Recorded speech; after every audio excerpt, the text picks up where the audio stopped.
ஒரு ஆக்சிடென்ட் 4 பேர்த்தோட உயிரை வந்து காப்பாத்திருக்குன்னு சொன்னா உங்களால நம்ப முடியுமா? இப்போ ரீசெண்ட் டைம்ல கேரளால வந்து ஒரு மிகப்பெரிய ஆக்சிடென்ட் நடக்குது. அந்த ஆக்சிடென்ட்ல 10 மாச பெண் குழந்தையா இருக்கக்கூடிய அலீன் ஷெரீன் அப்படின்னு சொல்லக்கூடிய ஒரு குழந்தையும் வந்து ஆக்சிடென்ட் ஆக ஆரம்பிக்கிறாங்க. அவங்க வந்து ரொம்ப முடியாத நிலையில ஹாஸ்பிட்டல்ல அட்மிட் பண்ண ஆரம்பிக்கிறாங்க. அதாவது பிப்ரவரி 5ஆம் தேதி வந்து இந்த ஆக்சிடென்ட் நடக்குது.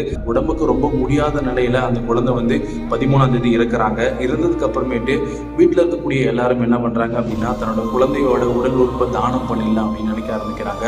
அதே மாதிரி 4 உடல் உறுப்புகள், அதாவது கல்லீரல், சிறுநீரகம், இதய வாழ்வு, கண்கள், இது எல்லாத்தையும் வந்து என்ன பண்றாங்க அப்படின்னா தானம் பண்ண ஆரம்பிக்கிறாங்க. அதனால 4 உயிர்கள் வந்து வாழ்ந்துட்டு இருக்கு அப்படின்னு சொல்லலாம்.